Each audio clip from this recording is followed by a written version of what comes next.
গৌৰৱ গগৈৰ ঈদৰ নামাজক সমৰ্থন কৰিবলৈ গৈ শংকৰদেৱক ৰাজনীতিৰ মাজলৈ টানি আনিলে ভূপেন বৰাই। নামাজ বিতৰ্কলৈ শংকৰদেৱক টানি ভূপেন বৰাৰ বিতৰ্কিত মন্তব্য। শংকৰদেৱে দেখুওৱা পথেৰে গৈ নামাজ পঢ়া বুলি গৌৰৱ গগৈৰ সমৰ্থন ভূপেন বৰাৰ। শংকৰদেৱৰ শিষ্য চানখাইৰ প্ৰসংগৰে গৌৰৱ গগৈৰ নামাজ পঢ়াক ন্যায্যতা প্ৰদান কৰি ভূপেন বৰাৰ বিতৰ্কিত মন্তব্য। আমাৰ গুৰু শংকৰদেৱে চানখাইক কাষত লৈ পেলাই বহিছিল। আপুনি কথাটো চানখাইক কাষত লৈ পেলাই বহিছিল। আজান ফকীৰৰ জিকিৰ জাৰি অসমৰ মানুহৰ ঘৰে ঘৰে বাজে। গৌৰৱ গগৈয়ে চানখাইয়ে যিটো পথ দেখাইছিলে, শংকৰদেৱে যিটো দেখাইছিলে, সেইফালে গৈছে। নিকৃষ্ট আৰু গৰ্হিত আখ্যা মুখ্যমন্ত্ৰীৰ। আগতে কৃষ্ণক লাভ জেহাদী সজালে আৰু এতিয়া শংকৰদেৱে চানখাইৰ সৈতে একেলগে নামাজ পঢ়া বুলি ভূপেন বৰাই কৰা মন্তব্যক গৰিহণা মুখ্যমন্ত্ৰীৰ। ৰাজনৈতিক কথাত মহাপুৰুষজনক টানি অনাটো কংগ্ৰেছৰ ধৃষ্টতা। ৰাজনীতিৰ সৈতে গুৰুজনক টানি অনাটো সহ্য কৰা নহ'ব বুলি সকিয়নি মুখ্যমন্ত্ৰীৰ। ভূপেন বৰাৰ মই বাইটটো দেখিছোঁ, অত্যন্ত নিকৃষ্ট বাইট, গৰ্হিত বাইট। আগতে কৃষ্ণক লাভ জেহাদী ক'লে, এইবাৰ কৈছে যে শংকৰদেৱে চানখাৰ লগত একেলগে নামাজ পঢ়িছিলে। তেওঁ এইটোৱে বুজাইছে, নাম কীৰ্তন শিকোৱা আৰু নামাজ পঢ়াৰ মাজত বহুত পাৰ্থক্য। গৌৰৱ গগৈয়ে নাম কীৰ্তন কৰাৰ কাৰণে মানুহে তেওঁক সমালোচনা কৰা নাই, তেওঁক নামাজ পঢ়াৰ কাৰণে আৰু ৰাম মন্দিৰ বয়কট কৰাৰ কাৰণে তেওঁক মানুহে সমালোচনা কৰিছে। যে আপুনি এজন হিন্দু মানুহ, নামাজ পঢ়িছে, আমাৰ কোনো আপত্তি নাই। আপোনাৰ মনত ভাল পোৱা আছে, আমিও ঈদক লৈ শুভেচ্ছা দিছোঁ। আমাৰ কোনো এনেকুৱা কথা নাই, আমি সৰ্বধৰ্ম সমভাৱ বিশ্বাস কৰোঁ। কিন্তু প্ৰশ্নটো হৈছে যে হিন্দুৰ ৰাম মন্দিৰত এই উৎসাহ নেদেখুৱাই কিয়? আৰু এনেকুৱাত আমি পলিটিকেল কুৱেশ্যন সুধিছোঁ। আৰু ৰাজনৈতিক কথাত মহাপুৰুষ শ্ৰীমন্ত শংকৰদেৱক টানি আনি গৌৰৱ গগৈ মহাপুৰুষ শ্ৰীমন্ত শংকৰদেৱক একেখন আসনত বহোৱা কংগ্ৰেছৰ ধৃষ্টামি। আৰু কংগ্ৰেছে এনেকৈ গান্ধী পৰিবাৰ, এই পৰিয়ালৰ মানুহসকলক ভগৱানতকৈ উচ্চ আসন দিয়ে, মহাপুৰুষতকৈ উচ্চ আসন দিয়ে। মই ভূপেন বৰাক অনুৰোধ কৰিম যে এবাৰ কৃষ্ণক লাভ জেহাদী কৈছে, মই আপোনাক এৰেষ্ট কৰা নাই। এইবাৰ মহাপুৰুষ শ্ৰীমন্ত শংকৰদেৱক আপুনি ৰাজনৈতিক বিতৰ্কলৈকে টানি নানিব। শংকৰদেৱক ৰাজনীতিৰ মাজলৈ টানি ভূপেন বৰাই কৰা মন্তব্যক লৈ এতিয়া ৰাজ্যজুৰি প্ৰতিক্ৰিয়া। ভূপেন বৰাক গৰিহণা শ্ৰীমন্ত শংকৰদেৱ সংঘৰ। এনে তুলুঙা মন্তব্য ভূপেন বৰাৰ বৌদ্ধিক দৈন্যতা বুলি প্ৰতিক্ৰিয়া প্ৰকাশ শ্ৰীমন্ত শংকৰদেৱ সংঘৰ পদাধিকাৰ ভৱেন্দ্ৰনাথ ডেকাৰ। আমাৰ কংগ্ৰেছ দলৰ সন্মানীয় সভাপতি ভূপেন বৰাদেৱে এই ধৰণৰ তৰল মন্তব্য আগে পিছেও কৰি অহা আমাৰ দৃষ্টিগোচৰ হৈছে। আমি বিভিন্ন ক্ষেত্ৰত তেখেতক কিছুমান সকিয়নি দিয়া হৈছে। মোৰ এক নম্বৰ প্ৰতিক্ৰিয়াটো এইটো হ'ব যে গুৰুজনাক কোনোৱে আচলতে ৰাজনীতিৰ ক্ষেত্ৰখনলৈ টানি আনিব নালাগে। গুৰুজনাই সকলো ধৰ্মৰ মানুহক সন্মান কৰিব লাগে, শ্ৰদ্ধা কৰিব লাগে, এই কথা কৈছে। ইয়াৰ দ্বাৰাই এইটো কথা নহয় যে তেওঁলোকৰ নিজৰ নিজৰ ধৰ্মবিলাক মানে নিজৰ ধৰ্মত তেওঁ ব্যভিচাৰ কৰিব লাগে। সেই কথা কেতিয়াও, নিজৰ পদ্ধতি নিজে ৰাখিব লাগিব, নিজৰ ধৰ্মৰ নৈষ্টিকতা আৰু নিজৰ ধৰ্মৰ পবিত্ৰতা, এইটোত গুৰুজনে কপকপি আছিলে। গৌৰৱ গগৈ ডাঙৰীয়াৰ কথাটো লৈ পেলাই যিবিলাক কথা বিতৰ্ক কৰি আছে, তেখেতে নামাজৰ কথা নটো নাজানে। তোমাৰ যি ধৰ্মত তুমি কৰি থাকা, তেওঁ কি ধৰ্মৰ মানুহ মই নাজানো, গুৰুজনে ধৰ্ম মানে নে নামানেতো। আৰু গুৰুজনে আজি জিকিৰ জাৰি তেওঁ স্বীকৃতি দিয়া বোলে, জিকিৰ জাৰি তেতিয়া হোৱাই নাই। আচলতে আজান ফকীৰ বহুত পিছৰ লোক, গতিকে তেওঁ হয়তো ইয়াতে কিবা এটা কৰিছে, গুৰুজনাৰ আদৰ্শৰে তেওঁহে মানে প্ৰভাৱান্বিত হৈছিলে। কিন্তু গুৰুজনাই সেইটো শিকোৱা নাছিল। গুৰুজনাই কৈছে যে তুমি যদি আহি একশৰণ হৰিনাম ধৰ্ম, আমাৰ যিটো ভক্তি ধৰ্ম, তাৰ নিজৰ আচৰণৰ পদ্ধতি আছে, এই ধৰ্ম গ্ৰহণ কৰিহে চানখাই ধৰ্মান্তৰ হৈ পেলাই তেওঁ হিন্দু হৈছিলে। মানে একশৰণ হৰিনাম ধৰ্ম, গুৰুজনাৰ ধৰ্ম গ্ৰহণ কৰিছিলে, এই কথাটোহে কৈছে তেওঁ। সেইবুলি সকলো ধৰ্মক গৈ পেলাই নিজৰ নিজৰ পদ্ধতি নিজে দিছে, তাক যোৱাটো বাধা কৰিছে। ধৰ্ম আচৰণ যেতিয়া কৰি থাকে সেইবিলাক ক্ষেত্ৰত আমি সোমাবই নালাগে বুলি কৈছে, গুৰুজনাই এইটোহে কৈছিলে।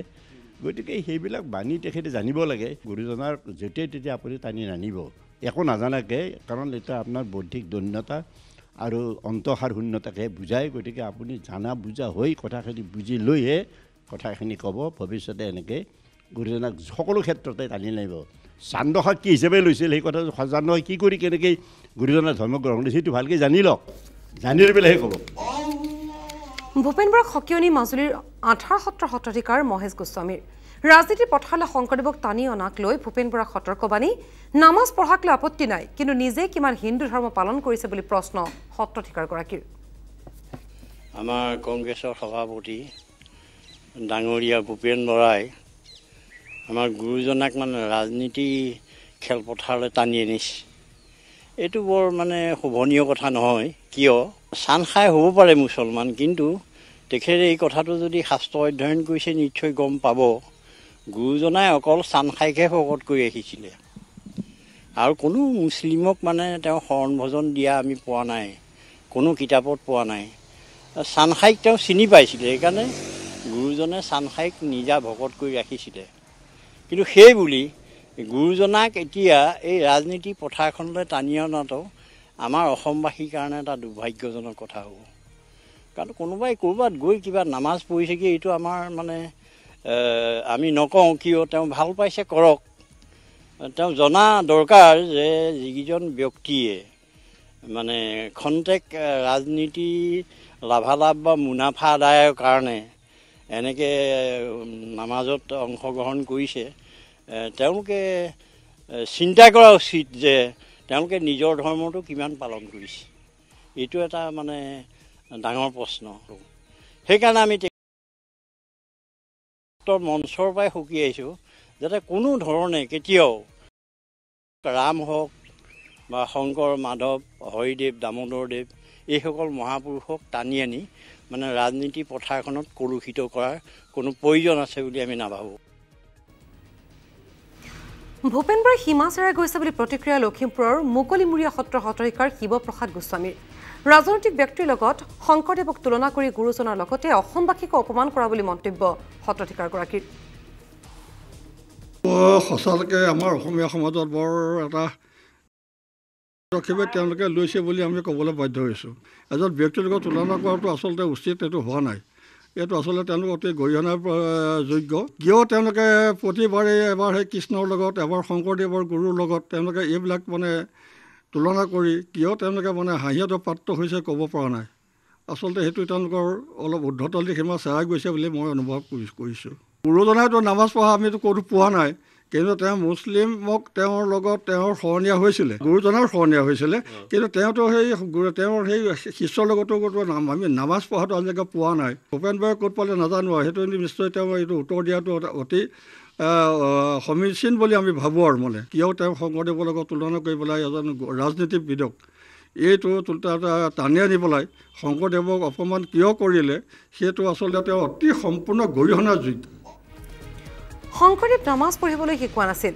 সত্ৰৰ ৰীতি নীতিহে শিকাইছিল আৰু এই প্ৰতিক্ৰিয়া নাৰায়ণপুৰৰ বদলা পদ্ম সত্ৰৰ সত্ৰাধিকাৰ দীপজ্যোতি মহন্ত আৰু সত্ৰ পৰিচালনা সমিতিৰ সম্পাদক যোগেন্দ্ৰনাথ শইকীয়াৰ শংকৰদেৱৰ লগত চাংখাই আছিলে কিন্তু শংকৰদেৱে চাংখাইক মানে নামাজ পঢ়িবলৈ শিকোৱা নাছিলে শংকৰদেৱে শিকাইছিলে আমাৰ সত্ৰীয়া যিবিলাক ধৰ্ম বস্তু আছিলে সেইখিনিয়ে তেওঁক শিকাইছিলে আৰু এটা কথা ক'ব বিচাৰিছে বাৰে বাৰে গুৰুজনাক নামাজৰ লগত লাভ জাৰ্দিৰ লগত তুলনা কৰিছে এইটোতো আমি সঁচাকৈ বহুত দুখ পাইছোঁ কাৰণ গুৰুৱে শংকৰ গুৰুৱে নামাজ পঢ়া নাছিলে আৰু চাংখাইৰ লগত আছিলে চাংখাইকো শিকোৱা নাছিলে চাংখাইক শিকাইছিলে সত্ৰীয়া পৰম্পৰা যিখিনি নাম ধৰ্ম মুঠৰ ওপৰত ধৰ্ম বস্তুখিনিয়ে শিকাইছিলে আৰু মই বাৰে বাৰে ক'ব বিচাৰিছোঁ যে ভূপেন বৰাই বাৰে বাৰে গুৰুজনাক টানি বিশেষকৈ সত্ৰীয়া সমাজক বা অসমবাসী ৰাইজক মানে লজ্জিত কৰিছে এইটো সঁচাকৈ বৰ দুখৰ বিষয় আমি খুব গৰিহণা দিছোঁ এই বিষয়ে গৌৰৱ গগৈয়ে নামাজ পঢ়িছে কি কাৰণত নামাজ পঢ়িছে সেইটো তেওঁলোকে বুজি পাব আমি কিন্তু বুজি নাপাওঁ কিন্তু ভূপেন বৰা ডাঙৰীয়াই আমি কথাতে কওঁ 12 বৈষ্ণৱৰ জেগা কিন্তু তেখেতে 12 বৈষ্ণৱৰ জন্মভূমিত জন্ম লৈ পেলাই তেখেতে এইবিলাক মন্তব্য ফুলুঙা মন্তব্য কেতিয়াও কৰিব নালাগে মহাপুৰুষ শ্ৰীমন্ত শংকৰ গুৰুজনাই এক শৰণ হৰিনাম ধৰ্মৰ যিটো স্থিতি সেইটোহে প্ৰচাৰ কৰিছিল চান্দখায়ে মহাপুৰুষ শ্ৰীমন্ত শংকৰ গুৰুজন যে ঈশ্বৰৰ অংশে অৱতাৰ হৈছে সেই কথাটো অনুধাৱন কৰি তেওঁ শংকৰদেৱক এজন গুৰু হিচাপে তেওঁ স্বীকাৰ কৰি লৈছিল ইছলাম ধৰ্মী লোক হ'লেও কিন্তু তেওঁ সেই ইছলাম ধৰ্মৰ যিটো নীতি আদৰ্শ সেইটো সম্পূৰ্ণৰূপে জলাঞ্জলি দি মহাপুৰুষ শ্ৰীমন্ত শংকৰ গুৰুজনে প্ৰচাৰ কৰা এক শৰণ হৰিনাম ধৰ্মত দীক্ষিত হৈ মহাপুৰুষ গুৰুজনাৰ একান্ত ভকত হিচাপে তেওঁ নিজক প্ৰতিষ্ঠা কৰিবলৈ সক্ষম হৈছিল। এই ক্ষেত্ৰত আমি দৃঢ়ভাৱে ক'ব পাৰোঁ যে মহাপুৰুষ শ্ৰীমন্ত শংকৰ গুৰুজনাই চান্দখাইক গুৰুজনৰ ভকত হোৱাৰ পাছত কিন্তু তেওঁ কোনো কালে নামাজ পঢ়িবলৈ তেওঁ যোৱা নাই। তেওঁলোকে গুৰুজনক বাৰে বাৰে ৰাজনৈতিক পথাৰখনলৈ টানি নি গুৰুজনক হেয় প্ৰতিপন্ন কৰা নাইনে?